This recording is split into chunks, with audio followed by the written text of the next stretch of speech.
वाराणसी में सत्ता पक्ष से जुड़े भाजपा पार्षदों और नगर आयुक्त के बीच हुआ जबरदस्त बहस। वाराणसी के दुर्व्यवस्था को लेकर भाजपा पार्षदों ने नगर आयुक्त का किया घेराव। सिगरा स्थित नगर निगम कार्यालय पर बीजेपी पार्षदों ने नगर आयुक्त का किया घेराव, वार्डों की सफाई की मांग। वाराणसी, प्रधानमंत्री नरेंद्र मोदी के संसदीय क्षेत्र का वाराणसी में भारतीय जनता पार्टी के पार्षद दल के नेताओं द्वारा शीघ्र स्थित नगर निगम कार्यालय पर नगर आयुक्त अक्षत वर्मा का घेराव किया। इस दौरान उन्होंने वार्डों की सीवर, गली एवं पेयजल की समस्या को उठाने का काम किया। पार्षद दल के नेताओं का कहना था कि आदर्श आचार संहिता लगने से पहले वार्डों में विकास के योजनाओं को लेकर शिलापट लगाया गया है, जिसका अभी तक कार्य नहीं हो पाया है। वहीं बरसात का मौसम आने वाला है और शहर के नालों की सफाई नहीं हो पाई है, जिससे लोग बरसात के पानी से परेशान होंगे। इन्हीं सब मुद्दों को लेकर नगर आयुक्त का घेराव किया गया। इस बीच नगर आयुक्त व पार्षदों के बीच समस्याओं को लेकर काफी देर तक बातचीत के दौरान किसी तरह की कोई निस्तारण नहीं निकली। इसके बाद पार्षदों ने काफी लंबी बातचीत नगर आयुक्त से किया, मगर नगर आयुक्त के द्वारा दिए गए वादों से संतुष्ट न होने के बाद पार्षदों ने कहा कि उचित समय से यदि नगर निगम के द्वारा जन समस्याओं का निश्चरण किया गया होता तो वाराणसी की जनता बरसात के वक्त जल जमाव झेलने के लिए मजबूर होगी। वाराणसी में काफी समय से हम सभी लोग नाली की सफाई व अन्य समस्याओं को उठाया करते थे, मगर वाराणसी नगर निगम इन सब मामलों में काफी उदासीन दिखा। भाजपा पार्षदों व नगर आयुक्त के बीच काफी बातचीत के दौरान समस्याओं का निस्तारण न हो पाने के कारण नगर आयुक्त व पार्षद गण के बीच काफी हंगामा दिखा।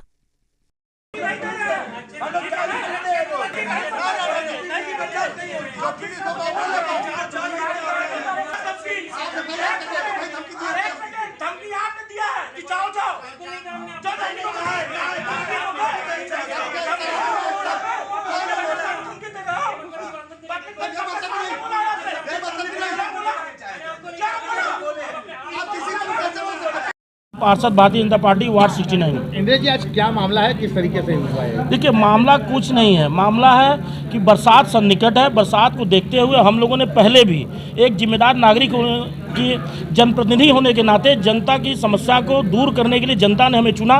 उसके लिए हम लोग नगर आयुक्त से आज मिलने आए थे। हम सभी पार्षद वाराणसी शहर दक्षिणी विधानसभा के और अन्य भी पार्षद साथी हैं आए थे। इनसे हम लोगों ने बात किया, क्योंकि पूर्व में ही ये तय हो गया था कि सभी वार्डों की सफाई, नालों की सफाई, सभी सीवर की सफाई कराई जाएगी बरसात के पहले। जो आज बात करने से पता चला कि इन लोगों ने कोई तैयारी ही नहीं की है। ये अभी कह रहे हैं कि 21 दिन बाद प्रक्रिया शुरू होगी, 21 दिन बाद ये टेंडर कराएंगे और उसके 1 महीने बाद टेंडर निकलेगा और फिर टेंडर होने के बाद काम शुरू होगा। अरे भाई, बरसात शुरू होने जा रहा है, पूरा बनारस बहने वाला है, और क्या आपको इसीलिए बना करके बनारस भेजा गया है? और काशी की जो छवि, स्वच्छ काशी सुंदर काशी की पूरे देश में जानी चाहिए। इन सबों ने काशी की छवि स्वच्छ काशी सुंदर काशी नहीं, गंदी काशी की छवि पूरे देश में फैलाना चाहता है। इसीलिए हम लोग आज यहाँ आए थे और इनके पास टाइम नहीं है हम लोगों से बात करने का। जो टाइम तय हुआ उससे 1.5 घंटे विलंब से आते हैं और आने के बाद इनको बात करने की तमीज नहीं है कि जनता द्वारा चुना हुआ जनप्रतिनिधि जो क्षेत्र में किस प्रकार से जनता ने जो चुना है वो कैसे कैसे समस्या को झेल रहा है, और आपको हम समस्या बता रहे हैं, आप समाधान नहीं कराना चाहते हैं। आपको सैलरी लेने के लिए बैठा के भेजा गया है। दुर्व्यवहार किस तरीके की? दुर्व्यवहार क्या है कि उसको तमीज नहीं है, वो बात करने का उसका लैंग्वेज नहीं है। वो कह रहा है कि जाओ जाओ।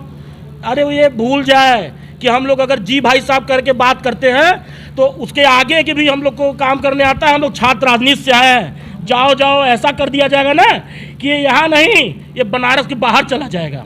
आप प्रधानमंत्री संसदीय क्षेत्र है, यहाँ पे विकास कार्यों को लेकर आप लोग आए थे, आप लोग सुनी नहीं जा रही। क्या लगता है बनारस का जो इमेज है अंतर्राष्ट्रीय लेवल पे किस तरह? एकदम आपको बता रहे हैं कि बनारस की इमेज को खराब करने के लिए ये विपक्ष की भूमिका में अधिकारी बैठा हुआ है।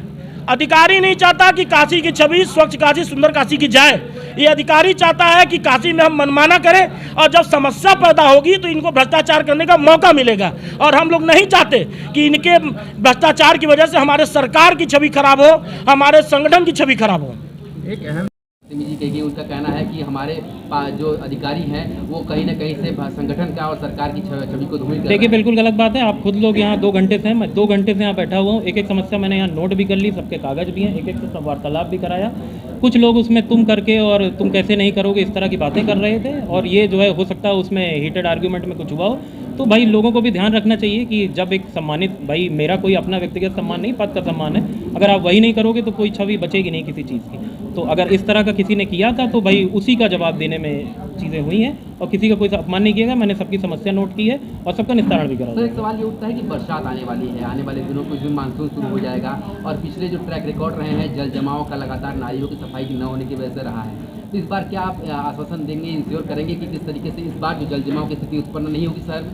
देखिए हम लोग ने पूरी कोशिश कर रखी, प्लानिंग भी हमने पूरी की है। 2 हम लोगों ने नाला सफाई की स्पेशल मशीनें भी इसी पर्पज़ के लिए मंगाई हैं। मॉनिटरिंग भी हम लोग कर रहे हैं, क्योंकि विगत वर्ष में जहाँ जहाँ जो पॉइंट्स थे उनको हमने इस बार चिन्हित किया है कि उन जगहों पे जलभराव ना हो, और हमने जहाँ पे जो लो लाइंग एरियाज हैं वो भी हमारे चिन्हित है, वहाँ पंप लगाकर पानी की निकासी होगी।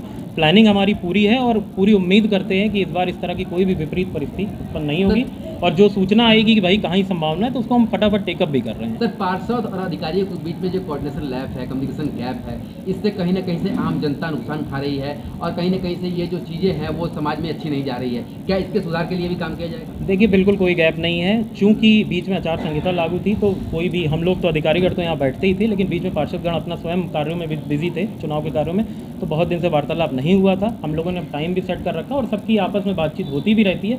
हमसे भी बहुत से लोगों की व्हाट्सएप पे बात हो जाती है, फ़ोन पे बात होती रहती है। यदि कुछ विशेष लोग, चूँकि 100 लोग हैं, अगर किसी को विशेष कोई समस्या है तो बिल्कुल मैं तो यहाँ बैठता ही हूँ, लगभग हर अल्टरनेट डे बैठता ही हूँ मैं, और जब बैठता हूँ तो मैं 6-6 घंटा यहाँ लगातार 3-4 बजे तक बैठा रहता हूँ। तो जो लोग भी आते हैं, बहुत से पार्षदगण मुझसे कल भी मिल के गए हैं, तो बिल्कुल वार्तालाप होता रहता है। अगर किसी को व्यक्तिगत विशेष जिन्होंने आपको बताया है तो उनको बिल्कुल मैं अवेलेबल हूँ, कल भी अवेलेबल हूँ, आके मुलाकात करना। सर एक अंतिम सवाल आपसे ये है कि हाल में ही चुनाव खत्म हुए हैं, और अभी जो पार्षद आपसे मिलकर निकले हैं उनका सीधा सीधा आरोप है कि इस बार प्रधानमंत्री जी को दक्षिणी इलाकों में कम वोट इसलिए मिले हैं कि नगर निगम ने जो काम नहीं किया उसका हर्जाना जो है वो जनता ने गुस्से के रूप में निकाला है। देखिए नगर निगम ने पूरी कोशिश की है, और जो कार्य हो सकते थे, जितने भी संभव थे, जितने स्वीकृत थे, हम लोग ने सब किया है।